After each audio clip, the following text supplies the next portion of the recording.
राधे राधे जब तो चले आए रे बिहार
महाराज अर्जुन ने जिस समय पत्र को देखा समझ गया पातालपुरी के राजा बहुत ये तुम्हारी चाल है।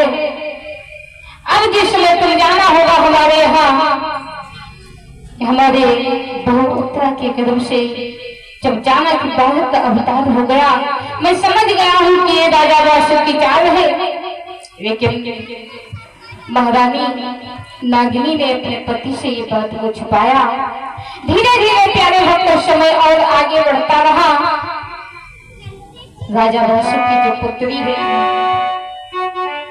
राजा वासुक की जो पुत्री है वो महलों में धीरे धीरे बड़ी हो गई। एक दिन का समय है महाराज राजा वासुक ने अपना दरबार बंद किया और घर को आ रहे थे। राजा वासुक की पुत्री नवरती अपने अटारी के ऊपर अपने केशों को सुखा रही थी और नागिन की तरह लहरा रही थी।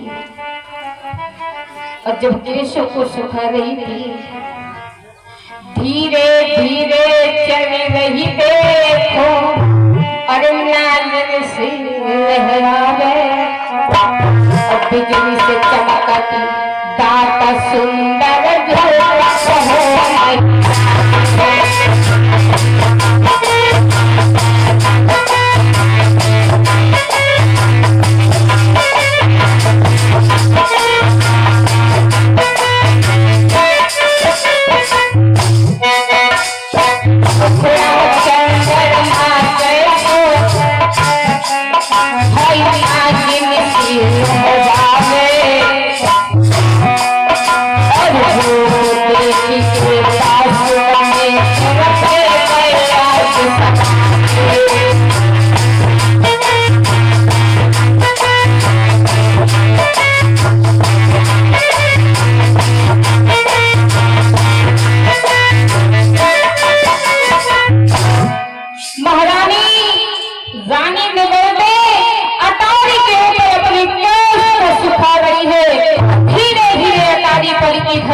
जा रही है। राजा वासुक दरवाजे पे पहुंचा अटारी के ऊपर नजर पड़ी तो हमारे घर में महलों में इतनी सुंदर राजकुमारी कहीं इतनी सुंदर राजकुमारी कहां से आ गई और विचार करने लगे 18 वर्ष की 19 वर्ष की होगी बहुत ज्यादा या 20-21 वर्ष की होगी। अगर इतनी सुंदर राजकुमारी हमारी पत्नी बन जाए इतना विचार राजा वासुक के जब दिमाग में आने लगा। महाराज के सर पर पाप बैठे मड़राना कि इतनी सुंदर ये बारात जो तेरी नावी बन जाए।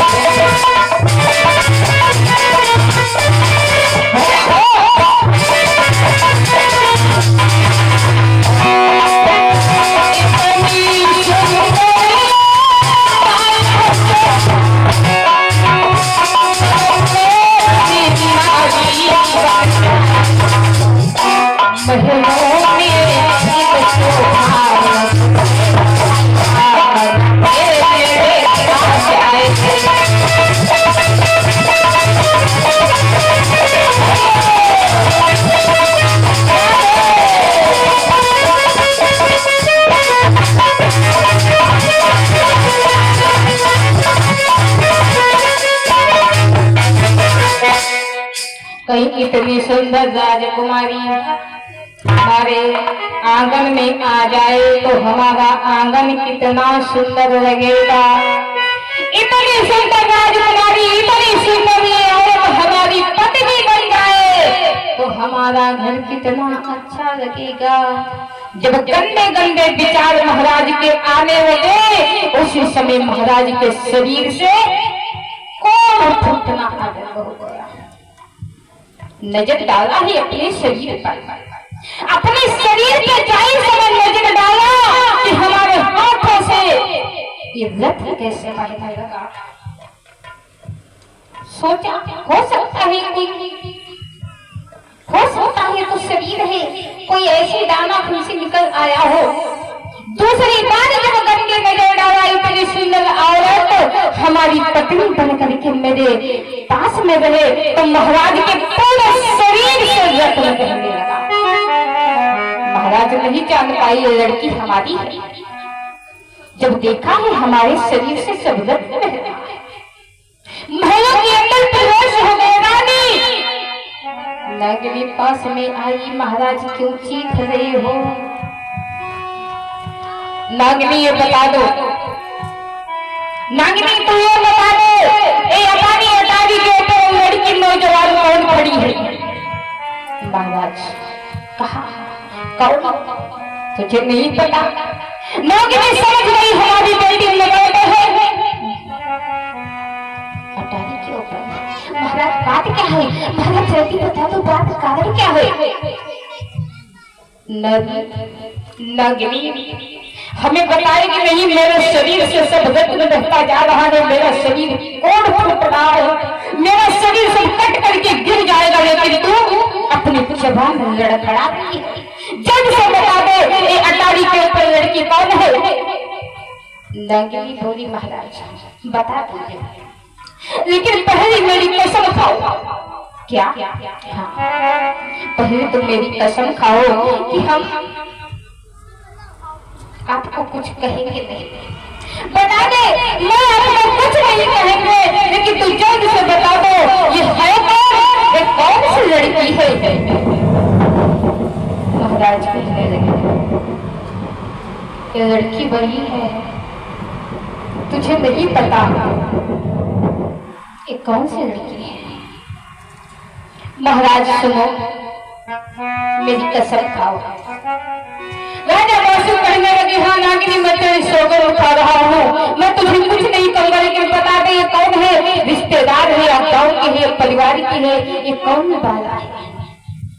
नागिनी बोली महाराज मैं गई तो भेद छिपाई और लड़ी उड़काई कला वही तकाली साजन तेरी बिटिया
महाराज ये आपकी पुत्री है, मैंने आपसे भेद को छुपा दिया।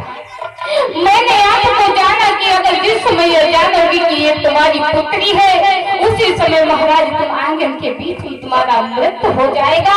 इसीलिए मैंने अपनी पुत्री को छुपा दिया।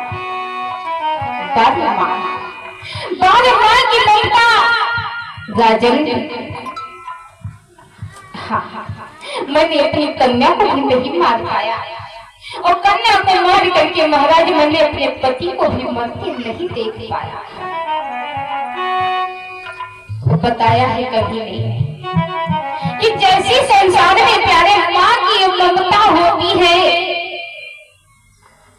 वैसी कभी नहीं बताया है कि माँ के समान दुनिया में जैसे प्यारे माँ की एक हृदय होता है, माँ की ऐसी ममता होती है। अगर कोई बालक और किसी का मारा जाता हो तो माँ के विचार एक आएगा कि इस बालक को छोड़ दो।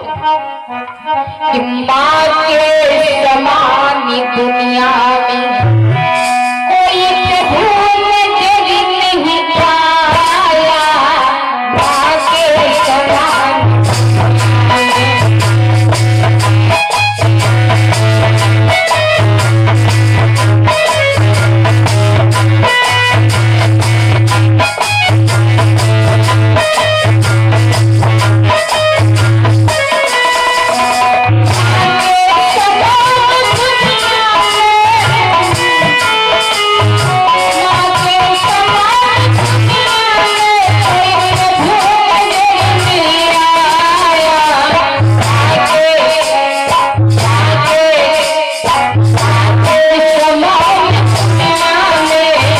माँ के समान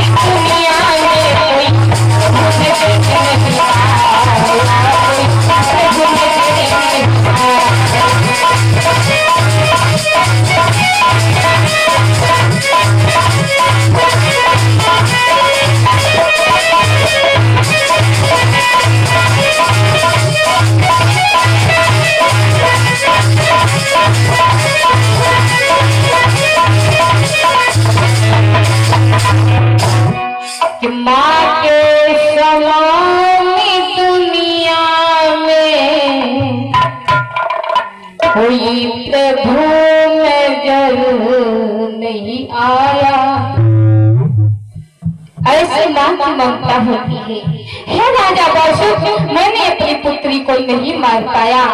नागिनी, तूने तो मेरे साथ में बहुत गलत किया, लेकिन आज तो ऐसा कर हमारी पुत्री को हमारे पास में बुला दे।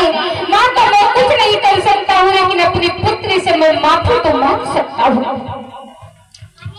क्योंकि हस्तिनापुर नरेश अर्जुन से हमारी दुश्मनी तो हुई तो हो गई, लेकिन हमारे शरीर से सब रत्न और फूट गया। लेकिन मैं अपनी पुत्री से कुछ माफी मांगा। जिस समय निबलते को पास में बुलाया, निबलते पास में आई। पिताजी, हाँ, ये तुम्हारे शरीर में क्या है? बेटे, मेरे शरीर में सब फोड़ बह रहा है। क्यों? बेटी, तू अटारी के ऊपर खड़ी थी, मैं तुझे देख करके मेरी नजर गंदी हो गई, इसीलिए मुझे तू बेटी माफ कर दे, मैं तुम्हारे पैरों पे पड़ रहा हूँ। महाराज, राजा बासु की पुत्री कहने लगी, पिताजी अगर तुम्हारे शरीर में कोड़ हो गया है तो हम आपका कुछ ठीक कर सकते हैं। बोली, वो कैसे? मैं अमृत लाऊंगी। राजा बासु कहने लगे, पुत्री तो अमृत नहीं पाएगी। क्यों? क्योंकि अमृत बहुत दूर है। अमृत तो हस्तिनापुर में है, वहां तो अमृत नहीं पाएगी। महाराज, राजा बासु कहने लगी, बेटी तुझे जाने नहीं दिया, क्योंकि हमारी अर्जुन से दुश्मनी हो चुकी है। पिताजी, मैं अमृत ला करके तुम्हारा शरीर को ठीक करूंगी। नवैद्य को नहीं ये बात पता है कि हमारे पिता हमसे क्या क्या हो रहे हैं। कहने लगे, बेटी तो वहां को मत जाना, क्योंकि वो अमृत कुंड की जो रक्षा अब महाराज अर्जुन करते थे। जब धीरे धीरे महाराज परीक्षित बड़े हुए, की रक्षा मैं करूंगा,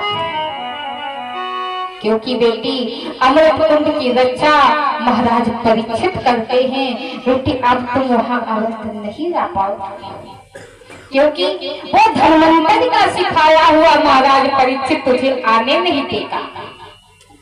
बासु कहने लगा बेटी कि तब बासुक ने कही है, धीय मेरी प्राण की प्यारी